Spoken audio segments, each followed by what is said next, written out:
Welcome to Surya tutorials. तो कैसे हो आप लोग। आज हम लोग जो है क्लास 9th के फिजिक्स के एक बहुत ही इम्पॉर्टेंट और इंटरेस्टिंग चैप्टर को पढ़ेंगे, दैट इज़ मोशन। तो हम लोग जो है इस चैप्टर के हर एक कॉन्सेप्ट को बिल्कुल बेसिक लेवल से समझना स्टार्ट करेंगे और अपने पूरे के पूरे चैप्टर को 3 से 4 लेक्चर्स में कंप्लीट कर देंगे। तो आज के लेक्चर में हम लोग जो है सबसे पहले ये पढ़ेंगे कि मोशन क्या होता है, फिर मोशन के टाइप्स के बारे में बात करेंगे, फिज़िकल क्वांटिटीज़ क्या होती हैं, फिज़िक्स क्या होती है, स्केलर और वेक्टर क्वांटिटीज़ को समझेंगे। फिर हम लोग जो है कुछ फिज़िकल क्वांटिटीज़ के बारे में पढ़ेंगे, that is distance and displacement. और देन लास्ट में हम लोग यूनिफॉर्म और नॉन यूनिफॉर्म मोशन को पढ़ेंगे। तो अगर आप लोगों को जो है इस चैप्टर के नोट्स की पीडीएफ चाहिए है तो आप लोग जो है मेरी वेबसाइट पे विजिट कर सकते हो, दैट इज़ www.suryatutorials.com। लिंक जो है आपको डिस्क्रिप्शन में मिल जाएगी। यहाँ पर आपको सारी पीडीएफ जो है ब्लॉग के फॉर्म में मिल जाएगी।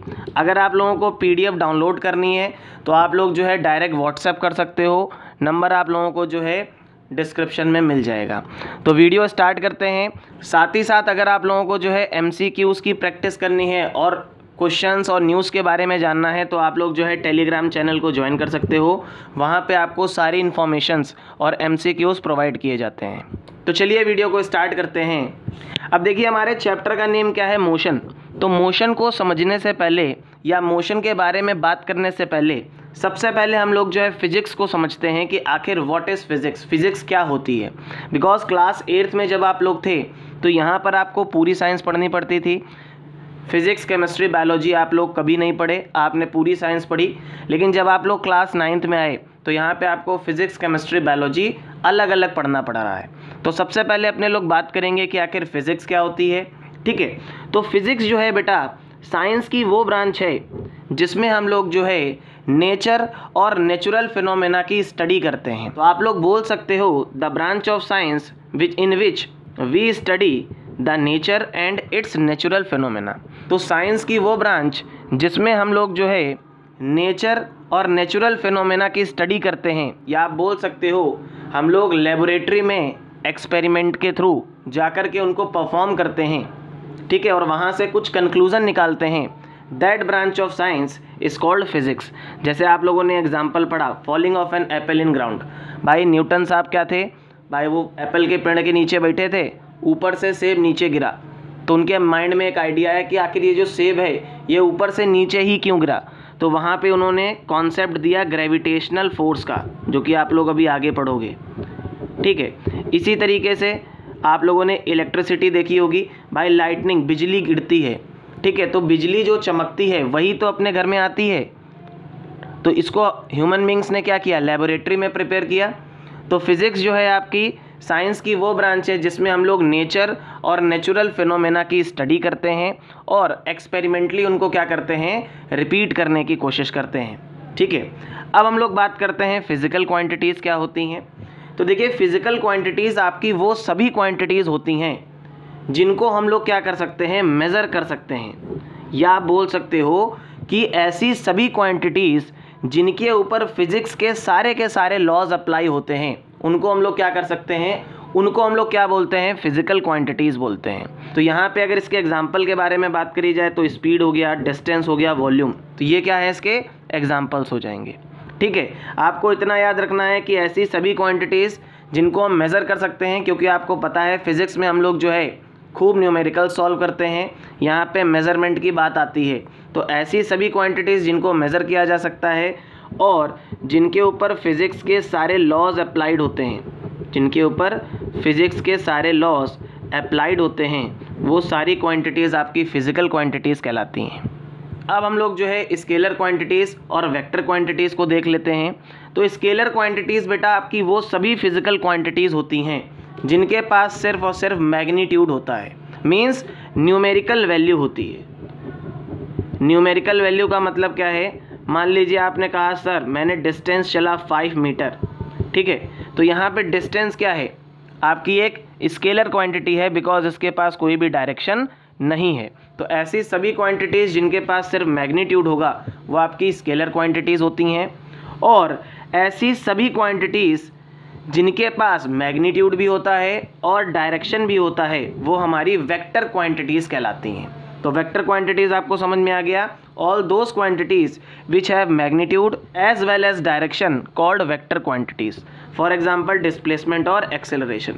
जैसे मैंने आपसे कहा कि हमारी जो कार है, मान लीजिए जो कार है उसकी वेलोसिटी 5 मीटर पर सेकेंड ईस्ट है, ठीक है। तो देखो यहाँ पे मैग्नीट्यूड भी है और डायरेक्शन भी है कि जो कार है वो ईस्ट डायरेक्शन में चल रही है और उसकी जो वेलोसिटी है वो 5 मीटर पर सेकेंड के रेट से इंक्रीज़ हो रही है या डिक्रीज़ हो रही है। तो ये आपकी वेक्टर क्वांटिटीज़ हो गई। क्लियर हो गया कि नहीं क्लियर हो गया? तो यहाँ से आपको समझ में आ गया कि आखिर फिज़िक्स क्या होती है, फिज़िकल क्वांटिटीज़ क्या होती हैं, और ये फिज़िकल क्वांटिटीज़ दो टाइप की हैं। अगर हम लोग जो है इनको डायरेक्शन के बेसिस पे डिफाइन करें तो एक आपकी स्केलर क्वांटिटी हो गई और एक आपकी क्या हो गई, वेक्टर क्वांटिटी हो गई। अब हम लोग जो है अपने चैप्टर की तरफ मूव करेंगे और हम लोग ये समझेंगे कि आखिर मोशन क्या है, मोशन का मतलब क्या होता है। तो अपना नेक्स्ट टॉपिक क्या है, व्हाट इज़ मोशन। तो देखिए मोशन का मतलब क्या है, अगर कोई भी ऑब्जेक्ट या कोई भी बॉडी टाइम के रेस्पेक्ट में अपनी पोजीशन को चेंज करता है तो हम लोग क्या बोलते हैं कि जो हमारा ऑब्जेक्ट है ये मोशन की स्टेट में है, ठीक है। आप दूसरी डेफिनेशन के बेसिस पे भी मोशन को एक्सप्लेन कर सकते हो कि अगर हमारा ऑब्जेक्ट जो है कोई स्टेशनरी ऑब्जेक्ट के रेफरेंस में, मान लीजिए अगर हमारा कोई ऑब्जेक्ट है वो अगर कोई स्टेशनरी ऑब्जेक्ट के रिस्पेक्ट में अपनी पोजीशन को चेंज कर रहा है तब भी हम लोग क्या बोलेंगे कि हमारा जो ऑब्जेक्ट है वो मोशन में है। फॉर एग्ज़ाम्पल आप अपना एग्ज़ाम्पल ले सकते हो। सपोज़ करो आपके घर से जो एक शॉप है वो 5 मीटर के डिस्टेंस पे है, ठीक है। आपके घर के जस्ट पड़ोस में दुकान है। तो आप t=0 सेकेंड पे अपने घर पे थे और 15 सेकेंड्स के अंदर आप क्या आ गए, आपने 5 मीटर क्या चला, डिस्टेंस चला, ठीक है, और आप शॉप पे आ गए। तो देखो टाइम के रिस्पेक्ट में क्या हो रहा है, आपने अपनी पोजीशन को चेंज किया। पहले आप घर पे थे और फिर आप क्या आ गए, शॉप पे आ गए। तो ये आपका क्या कहलाएगा, इसको अपने लोग मोशन बोलेंगे, ठीक है। इस स्टेट में हमारा जो ऑब्जेक्ट होगा या बॉडी होगी उसको अपने लोग क्या बोलेंगे, मोशन बोलेंगे। अब इसी को अपने लोग दूसरे तरीके से भी बोल सकते हैं। मान लो आपके घर के जस्ट पड़ोस में एक पिलर था। अगर हम लोग मोशन को इस स्टेशनरी ऑब्जेक्ट के रेफरेंस पे देखें, इस स्टेशनरी ऑब्जेक्ट के रिस्पेक्ट में देखें, तो देखो स्टेशनरी ऑब्जेक्ट से आपने क्या करी, अपनी पोजीशन को चेंज किया। अब देखो स्टेशनरी ऑब्जेक्ट के रिस्पेक्ट में आपने क्या किया, अपनी पोजीशन को चेंज किया और शॉप के पास पहुंच गए, ठीक है। तो पहले मान लो आप इससे जो थे 1 मीटर की डिस्टेंस पे थे, अब आप इससे कितने मीटर के डिस्टेंस पे हो गए, 5 मीटर की डिस्टेंस पे हो गए। तो यही मैंने यहाँ पे लिखा है कि अगर हमारा ऑब्जेक्ट जो है स्टेशनरी ऑब्जेक्ट के रेस्पेक्ट में भी अपनी पोजीशन को चेंज करता है तो हम लोग उसको क्या बोलते हैं, मोशन बोलते हैं। तो ये क्या कहलाएगा, आपका मोशन कहलाएगा, ठीक है। अब ये जो स्टेशनरी ऑब्जेक्ट है आपका जो पिलर था, दैट इज स्टेशनरी ऑब्जेक्ट, इसको अपने लोग क्या बोलते हैं, रेफरेंस पॉइंट बोलते हैं। तो रेफरेंस पॉइंट आपका कोई भी एक ऐसा पॉइंट होता है जिसको हम लोग क्या मानते हैं, एक स्टैंडर्ड मानते हैं, और इसके रेस्पेक्ट में हम लोग क्या चेक करते हैं कि हमारा जो ऑब्जेक्ट है वो मोशन में है कि नहीं है। इतना क्लियर हो गया कि नहीं क्लियर हो गया? मोशन आप लोगों को आई थिंक अच्छे तरीके से समझ में आ गया होगा कि अगर हमारा ऑब्जेक्ट जो है टाइम के रिस्पेक्ट में या किसी स्टेशनरी ऑब्जेक्ट के रिस्पेक्ट में अपनी पोजीशन को चेंज करेगा तो उसको अपने लोग क्या बोलेंगे, मोशन बोलेंगे, ठीक है। अब हम लोग जो है बॉडी की सेकंड स्टेट के बारे में बात करते हैं, दैट इज़ रेस्ट। रेस्ट का मतलब क्या होता है, जब हमारा ऑब्जेक्ट जो है अपनी पोजीशन को टाइम के रिस्पेक्ट में चेंज नहीं कर पा रहा है। मान लीजिए कोई ऑब्जेक्ट है वो है t=0 सेकेंड पे, t=0 सेकेंड पे कहाँ पे है, मान लो शॉप पे खड़ा है, ये मान लो यहाँ शॉप पे खड़ा है, ठीक है। अब t=20 सेकेंड पे भी वो कहाँ पे है, शॉप पे ही है। तो आप देखो यहाँ से ये क्या हो रहा है, टाइम के रिस्पेक्ट में इसकी पोजीशन में कोई भी चेंज नहीं आ रहा है। तो ऑब्जेक्ट या बॉडी की इस स्टेट को अपने लोग क्या बोलते हैं, रेस्ट बोलते हैं। इसको क्या बोला जाता है कि हमारा जो ऑब्जेक्ट है वो रेस्ट स्टेट में है। अब हम लोग जो है नेक्स्ट टॉपिक को डिस्कस करते हैं, that is types of motion. तो अगर हम लोग मोशन के टाइप्स के बारे में बात करें तो जनरली हमारे पास जो है 3 टाइप्स का मोशन होता है। एक आपका होता है लीनियर मोशन, ठीक है, जो आपको इस क्लास में पढ़ना है, क्लास 9th में। देन हमारे पास एक सर्कुलेटरी मोशन होता है, ठीक है, जिसको हम लोग motion in a circular plane भी बोलते हैं या मोशन इन ए प्लेन भी बोलते हैं। और एक हमारे पास क्या होता है, ऑक्सीलेटरी मोशन। ठीक है, तो देखिए सर्कुलेटरी मोशन और ऑक्सीलेटरी मोशन बेटा आप लोग जब हायर क्लास में पहुंचोगे तो आपको वहाँ पे पढ़ना पड़ेगा। जैसे ऑक्सीलेटरी मोशन का एग्जांपल क्या होती है कि आपकी जो पेंडुलम है, जो घड़ी की पेंडुलम होती है, वो आपका इधर से इधर मूव करती रहती है कंटिन्यूअसली। तो इस तरीके के मोशन को हम लोग क्या बोलते हैं, ऑक्सीलेटरी मोशन बोलते हैं। सर्कुलेटरी मोशन का मतलब क्या है कि मान लीजिए एक ऑब्जेक्ट है, आप उसको क्या कर रहे हो, सर्कुलर रोटेट कर रहे हो, तो वहाँ पे जो वो मोशन कर रहा होगा वो सर्कुलेटरी मोशन कहलाता है। लीनियर मोशन का मतलब क्या होता है कि जब हमारा ऑब्जेक्ट जो है स्ट्रेट लाइन पर, जब हमारा ऑब्जेक्ट जो है स्ट्रेट लाइन के अलोंग सिर्फ मूव करता है तो उसको अपने लोग क्या बोलते हैं, लीनियर मोशन बोलते हैं। ठीक इसी तरीके से बेटा मोशन हमारा जो है मोशन इन 1 डायमेंशन भी होता है, मोशन इन 2 डायमेंशन भी होता है। तो देखिए मोशन इन 1 डायमेंशन को अपने लोग क्या बोलते हैं, लीनियर मोशन ही बोलते हैं। मोशन इन 1 डायमेंशन का मतलब क्या होता है, लीनियर मोशन। इट मीन्स जब हमारा ऑब्जेक्ट जो है सिर्फ एक एक्सिस के अलावा मूव करता है तो उसको अपने लोग क्या बोल देते हैं, लीनियर मोशन बोल देते हैं। ठीक है, या motion in a straight line बोल देते हैं। फिर हमारा आता है motion in 2 dimension. Motion in 2 dimension का मतलब क्या होता है बेटा कि जब हमें ऑब्जेक्ट की पोजीशन को समझाने के लिए 2 एक्सिस की रिक्वायरमेंट पड़ती है। मींस उसके मोशन को रिप्रेजेंट करने के लिए जब हमें 2 एक्सिस की रिक्वायरमेंट पड़े, कोई भी 2 axis X Y, Y Z, Z X, तो वो मोशन हमारा क्या कहलाता है, मोशन इन 2D या मोशन इन प्लेन कहलाता है। क्लियर हो गया कि नहीं क्लियर हो गया? अब हम लोग जो है कुछ फिजिकल क्वांटिटीज़ को पढ़ते हैं जो आपके सिलेबस में है इस year, that is distance and displacement. एक एक करके हम लोग जो है सारी फिजिकल क्वांटिटीज़ को पढ़ेंगे। तो डिस्टेंस की अगर अपने लोग बात करें तो जितना हमारा ऑब्जेक्ट जो है या हमारी जो बॉडी है जितना पाथ कवर करती है, जितना पाथ चलती है, वो that is called distance. The total length of the path covered by a body is called distance. मान लीजिए फॉर एग्जांपल एक ऑब्जेक्ट है जो ए से बी तक चला 5 मीटर, बी से सी तक चला 10 मीटर और सी से वापस ए पर आ गया 15 मीटर। तो अगर हमसे कोई बोलेगा कि इस ऑब्जेक्ट के लिए या इस बॉडी का डिस्टेंस कितना रहा होगा, तो जितना इसने चला मीन्स जितना पाथ इसने कवर किया, तो टोटल लेंथ जितनी होगी वही आपका क्या कहलाएगा, डिस्टेंस कहलाएगा। तो यहाँ से टोटल लेंथ क्या हो जाएगी, A B plus B C plus of A C. तो इसको आप ऐड कर दोगे तो हमारे पास टोटल लेंथ कितनी आ गई, 30 मीटर। और यही क्या रहा होगा, उस ऑब्जेक्ट का डिस्टेंस रहा होगा। अगर हम लोग डिस्टेंस की एसआई यूनिट के बारे में बात करें तो डिस्टेंस की एसआई यूनिट होती है आपकी मीटर। हम लोग डिस्टेंस को हमेशा मीटर में मेज़र करते हैं। ठीक है, नेक्स्ट पॉइंट्स को देखते हैं। अब हम लोग जो है डिस्टेंस के कुछ इंपॉर्टेंट टर्म्स को देखते हैं कि जो डिस्टेंस है हमारा, it is a scalar quantity. देखो हम लोगों ने पढ़ा था स्केलर क्वांटिटीज़ क्या होती हैं। अगर किसी क्वांटिटी के पास सिर्फ और सिर्फ न्यूमेरिकल वैल्यू है तो आपकी स्केलर क्वांटिटी होगी। तो डिस्टेंस में क्या हो रहा है, सिर्फ और सिर्फ मैग्नीट्यूड के बारे में ही तो बात हो रही थी। तो डिस्टेंस आपकी क्या है, स्केलर क्वांटिटी है, क्योंकि इसके पास सिर्फ और सिर्फ मैग्नीट्यूड होता है। अब एक चीज़ आप लोग याद रखिएगा कि हमारा जो डिस्टेंस है, कोई भी ऑब्जेक्ट अगर डिस्टेंस कवर कर रहा है तो वो कभी भी ज़ीरो नहीं हो सकता है और नेगेटिव नहीं हो सकता है। डिस्टेंस हमेशा क्या होगा, पॉजिटिव होगा और यहाँ पे हमें कोई ना कोई वैल्यू ज़रूर मिलेगी। अब नेक्स्ट हम आप लोग एक और चीज़ समझ लो यहाँ पे कि मीटर जो है बेटा आपकी एक स्मॉलर यूनिट है। तो कभी कभी हम लोग जो है डिस्टेंस को मेज़र करने के लिए किलोमीटर यूनिट का भी यूज़ कर लेते हैं। क्लियर हो गया कि नहीं क्लियर हो गया? तो आपको डिस्टेंस अच्छे तरीके से समझ में आ गया होगा। अब हम लोग जो है डिस्प्लेसमेंट के बारे में बात करते हैं। देखिए डिस्प्लेसमेंट की अगर अपने लोग बात करें तो it is defined as the shortest distance between the initial position and the final position of a body. तो मान लीजिए आपका एक ऑब्जेक्ट है, क्योंकि बेटा डिस्प्लेसमेंट जो है आप याद रखो, डिस्प्लेसमेंट हमारी एक वेक्टर क्वांटिटी है। तो अगर वेक्टर क्वांटिटी है तो ये पर्टिकुलर डायरेक्शन में मूव हो रही होगी। तो मान लीजिए ऑब्जेक्ट है, मान लो ये एक राम है, एक लड़का है जो 5 किलोमीटर ईस्ट चला और 5 किलोमीटर नॉर्थ चला। यहाँ से आप देख सकते हो 5 किलोमीटर कैसे चला, ओ से ए की तरफ चला मतलब ईस्ट चला, और फिर ये 5 किलोमीटर नॉर्थ चला। तो डिस्प्लेसमेंट का मतलब क्या होता है बेटा कि जो इनिशियल पोजीशन है, मान लो इनिशियल पोजीशन इसकी ये थी और फाइनल पोजीशन इसकी ये है, तो इनिशियल पोजीशन और फाइनल पोजीशन के बीच में जो शॉर्टेस्ट डिस्टेंस होने वाला है that is called the displacement. और शॉर्टेस्ट डिस्टेंस हमेशा क्या होता है आपका, इन दोनों पॉइंट्स के बीच में जो स्ट्रेट लाइन होती है ये हमें शॉर्टेस्ट डिस्टेंस देती है। क्लियर हो गया कि नहीं क्लियर हो गया?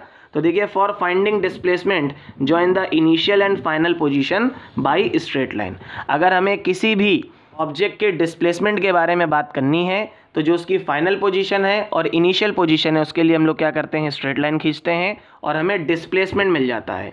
डिस्प्लेसमेंट को अपने लोग एस से रिप्रेजेंट करते हैं, ठीक है, and it is a vector quantity. तो यहाँ से अगर अपने लोग डिस्प्लेसमेंट निकालें तो टोटल डिस्टेंस क्या होगा आप बताओ, जितना उसने पाथ चला तो कितना पाथ चला by 5 kilometre plus 5 kilometre 10 kilometre. लेकिन डिस्प्लेसमेंट क्या होगा, डिस्प्लेसमेंट के लिए भाई ये 90 डिग्री, तो पाइथागोरस थ्योरम लगाएंगे तो यहाँ पे आपका डिस्प्लेसमेंट आ जाएगा भाई perpendicular square plus of base का स्क्वायर। तो यहाँ से आपका आ जाएगा 5√2 किलोमीटर। आएगा कि नहीं आएगा? और √2 की वैल्यू क्या होती है बेटा आपकी, √2 की वैल्यू होती है 1.4 समथिंग, ठीक है। तो आप जब इसमें वैल्यू पुट करोगे तो हमें यहाँ पे डिस्प्लेसमेंट मिल जाएगा। ठीक इसी तरीके से एक ऑब्जेक्ट है जो ए से बी चला, बी से सी चला, सी से डी और डी से ई।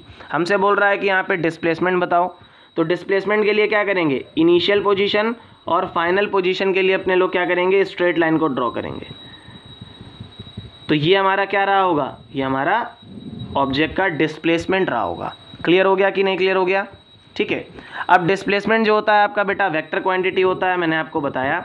और डिस्प्लेसमेंट जो है ज़ीरो भी हो सकता है। मान लीजिए एक ऑब्जेक्ट है जो सर्कुलर मोशन में मूव कर रहा है, आप यहाँ से स्टार्ट किए तो आपकी इनिशियल पोजीशन ये हो गई और वापस से आप इसी ए पॉइंट पे आ गए, तो आपकी इनिशियल और फाइनल पोजीशन अगर सेम है तो डिस्प्लेसमेंट क्या हो जाएगा, ज़ीरो हो जाएगा। तो सर्कुलर पाथ के लिए आपका जो डिस्प्लेसमेंट होगा दैट इज़ ऑलवेज ज़ीरो। अगर वो अपनी सेम पोजीशन से जहाँ से वो चल रहा है वापस उसी पोजीशन पे आ जा रहा है, चाहे फिर वो सर्कुलर पाथ हो या कोई स्ट्रेट पाथ हो, तो डिस्प्लेसमेंट क्या हो जाएगा आपका, ज़ीरो होगा। फॉर एग्ज़ाम्पल आप अपने घर से कहाँ पे गए, स्कूल गए और स्कूल से वापस घर चले आए, ठीक है, तो आपका जो डिस्टेंस होगा वो 2 टाइम्स हो जाएगा, लेकिन जो डिस्प्लेसमेंट होगा वो ज़ीरो हो जाएगा, क्योंकि आप जहाँ से चले थे वापस वहीं पे आ गए, तो आपका डिस्प्लेसमेंट क्या हो गया, ज़ीरो हो गया। क्लियर हो गया कि नहीं क्लियर हो गया? तो डिस्टेंस और डिस्प्लेसमेंट समझ में आ गया। अब अपने लोग जो है यूनिफॉर्म मोशन और नॉन यूनिफॉर्म मोशन के बारे में बात करेंगे। अब देखो अपने लोग जो है यूनिफॉर्म मोशन को समझते हैं। तो देखिए जब हमारी बॉडी जो है या ऑब्जेक्ट जो है इक्वल इंटरवल ऑफ टाइम में इक्वल पाथ ट्रेवल करता है या इक्वल डिस्टेंस ट्रेवल करता है, तो इस स्टेट को हम लोग क्या बोलते हैं, यूनिफॉर्म मोशन बोलते हैं। फॉर एग्जांपल आप यहाँ से देखो, मान लो 5 सेकेंड के अंदर एक ऑब्जेक्ट है वो 10 मीटर चला, ठीक है, ये राम है, और ये मान लो 5 सेकेंड में 10 मीटर चला, 10 सेकेंड में 20 मीटर चला, 15 सेकेंड में 30 मीटर चला एंड सो ऑन। तो देखो यहाँ से आप देखो हर 5 सेकेंड में कितना आपका 10 मीटर एक्स्ट्रा चल रहा है कि नहीं चल रहा, आप देखो। तो देखो इक्वल इंटरवल ऑफ टाइम में क्या हो रहा है, आपका इक्वल पाथ चल रहा है कि नहीं चल रहा है भाई, हर 5 सेकेंड में 10 मीटर आगे बढ़ जा रहा है ऑब्जेक्ट। तो अगर हम लोग इसका ग्राफ ड्रॉ करना चाहें तो आप एक चीज़ याद रखिएगा कि जितनी भी हमारी इंडिपेंडेंट क्वांटिटीज़ होती हैं बेटा, उनको हम लोग क्या करते हैं, उनको हम लोग एक्स एक्सेस पे रिप्रेजेंट करते हैं, और जो हमारी डिपेंडेंट क्वांटिटीज़ होती हैं उनको वाई एक्सेस पे रिप्रेजेंट करते हैं, ठीक है। तो टाइम हमारा क्या है, हमारा इंडिपेंडेंट फिजिकल क्वांटिटी है, तो इसको हम लोग एक्स एक्सेस पे रिप्रेजेंट करेंगे, और डिस्टेंस को अपने लोग क्या करेंगे, वाई एक्सेस पे रिप्रेजेंट करेंगे, ठीक है। तो आप यहाँ से देखो, मान लीजिए 0 मीटर पे हम लोग मान के चल रहे हैं, 0 सेकेंड पे ऑब्जेक्ट हमारा 0 मीटर पे था, इट मीन्स ये रेस्ट पे था। फिर क्या हो गया आपका 5 सेकेंड, 10 सेकेंड, 15, 20 एंड 25 सेकेंड, ठीक है। अब यहाँ पे आप देखो, इधर अपने लोग 10 metre, 20 metre, 30 metre, 40 metre and 50 metre. तो आप लोग जो है एज्यूम भी कर सकते हो कि एक्स एक्सिस की स्केल पे अपने लोगों ने एक बॉक्स को 5 सेकेंड के बराबर माना है, और वाई एक्सिस के लिए हम लोगों ने एक बॉक्स को 10 मीटर के बराबर माना है, और वाई एक्सिस की स्केल पे हम लोगों ने एक बॉक्स को 10 मीटर के बराबर माना है। तो देखिए पहला कोऑर्डिनेट आपका क्या होगा, 5, 10, तो आपका ये हो गया। फिर आपका क्या हो गया 10, 20, फिर आपका क्या हो गया 15, 30, देन आपका क्या हो गया बेटा 20, 40, फिर 25 पे क्या आ रहा है, देखो आपका 50 आ रहा है कि नहीं आ रहा है, देखो आप यहाँ पे। तो अगर हम लोग इन पॉइंट्स को ड्रॉ करें तो देखो हम लोगों को क्या मिल रहा है बेटा, एक स्ट्रेट लाइन मिल रही है कि नहीं मिल रही है। तो आप लोग हमेशा याद रखिएगा कि जो यूनिफॉर्म मोशन है, यूनिफॉर्म मोशन के लिए जब भी हम लोग जो है ग्राफ ड्रॉ करेंगे, ठीक है, एक्सटी ग्राफ ड्रॉ करेंगे, तो ये हमारा हमेशा क्या देगा, हमको एक स्ट्रेट लाइन देगा। क्लियर हो गया कि नहीं क्लियर हो गया। तो यूनिफॉर्म मोशन समझ में आ गया कि जब हमारा ऑब्जेक्ट जो है, आपको यहाँ पे याद क्या रखना है कि इक्वल इंटरवल ऑफ टाइम में अगर इक्वल पाथ में चेंजमेंट आ रहा है या इक्वल डिस्टेंस हमारी बॉडी ट्रेवल कर रही है, तो वो आपका क्या कहलाता है, यूनिफॉर्म मोशन कहलाता है। क्लियर हो गया कि नहीं क्लियर हो गया, ठीक है। अब अपने लोग जो है नेक्स्ट टॉपिक को डिस्कस करते हैं, that is non uniform motion. तो देखिए अगर हम लोग नॉन यूनिफॉर्म मोशन के बारे में बात करें तो जब हमारा ऑब्जेक्ट जो है इक्वल इंटरवल ऑफ टाइम में अनइक्वल पाथ को चलता है, अनइक्वल पाथ को ट्रेवल करता है, तो इस स्टेट को अपने लोग क्या बोलते हैं, नॉन यूनिफॉर्म मोशन बोलते हैं। फॉर एग्जांपल अपने लोग ग्राफ ड्रॉ कर ले रहे हैं 5 सेकेंड, 10 सेकेंड, 15 सेकेंड और 20 सेकेंड। अब देखिए 5 से 10 सेकेंड के बीच में गैप कितना, 5 सेकेंड का, इधर भी 5 सेकेंड का गैप, इधर भी 5 सेकेंड का गैप, क्योंकि हमको पता है नॉन यूनिफॉर्म मोशन में इक्वल इंटरवल में अनइक्वल पाथ में चेंजमेंट आएगा। अब यहाँ पे आप देखो 5 सेकेंड में यहाँ पे 5 मीटर चला, फिर यहाँ पे 5 सेकेंड में 10 मीटर चला, और फिर यहाँ पे 5 सेकेंड में आपका कितना चला, 10 मीटर चला। आप एक एग्जांपल ले लो, नेक्स्ट 5 सेकेंड में मान लीजिए 25 सेकेंड में कितना हो गया होगा आपका, 50 मीटर हो गया, 15 मीटर चल गया, ठीक है। तो ये आपका क्या हो गया, देखो इक्वल इंटरवल ऑफ टाइम में अनइक्वल पाथ को ट्रेवल कर रहा है कि नहीं कर रहा है। तो यहाँ पे अगर अपने लोग इसका ग्राफ बनाना चाहें तो आप देखो इसको 10 मीटर, फिर यहाँ पे आपका आ जाएगा 15 मीटर, फिर 20 मीटर, फिर यहाँ पे 25, फिर 30, फिर आपका 35। इसी तरीके से आप रिप्रेजेंट कर सकते हो। इस बार एक्स एक्सिस पे अपने लोगों ने जो है एक यूनिट को क्या माना, 5 के बराबर, 5 सेकेंड के बराबर, और वाई एक्सिस पे आप मान सकते हो क्या हो जाएगा, वाई एक्सिस पे अपने लोगों ने एक बॉक्स को 5 के बराबर माना है, ठीक है। इस बार दोनों पे 5-5 ले लिया अपने लोगों ने, ठीक। अब देखो क्या बोल रहा है, 5 सेकेंड पे 10 मीटर पे था, ठीक है, मान के चल रहे हैं 0 सेकेंड पे रेस्ट पे थी हमारी बॉडी, ठीक है। तो 0 सेकेंड पे क्या चल रही होगी, 0 मीटर ट्रेवल किया होगा। 10 सेकेंड पे कितना हुआ, 15 मीटर, ठीक है। 15 सेकेंड पे कितना हो गया बेटा, 25 मीटर हो गया। 20 सेकेंड पे कितना हो गया आपका, 20 सेकेंड पे भी आपका 25 मीटर है, ठीक है। और 25 पे कितना हो गया बेटा आपका, मान लो 50 हो गया। तो 50 सपोज करो इस तरीके से आ रहा है। तो अगर आप इसका ग्राफ ड्रॉ करोगे तो ये बेटा कुछ आपकी एक कर्व लाइन हमको मिलेगी। ये कैसे मिलेगी, एक कर्व लाइन मिलेगी, ओके। आप इसको और अच्छे से ड्रॉ कर सकते हो। तो हमें क्या मिलेगी, एक कर्व लाइन मिल जाएगी। तो आपको क्या याद रखना है नॉन यूनिफॉर्म मोशन के केस में, कि जब हमारा ऑब्जेक्ट जो है इक्वल इंटरवल ऑफ टाइम में अनइक्वल पाथ को चलता है तो वो नॉन यूनिफॉर्म मोशन कहलाता है।